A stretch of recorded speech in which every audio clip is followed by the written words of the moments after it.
gece sözler kalsın sükutta, ayak yalın hayallar uçur bulutta.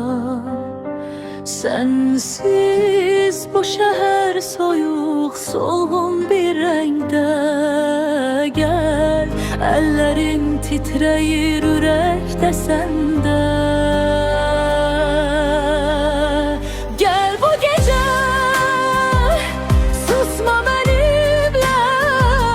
Gel bu gece bak gözlerime. Gel bu gece her şey unutulsun.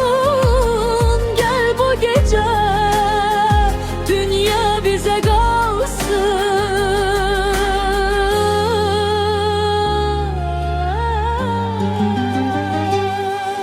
Yollar uzundur ama biz kısaldarıq.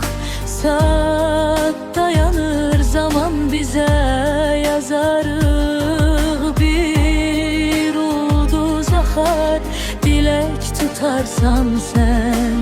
Gel, bu gece bitmesin sanki ebediten. Gel bu gece susma benimle. Gel bu gece bak gözlerime. Gel bu gece her şey unutulsun. Gel bu gece dünya bize kalsın.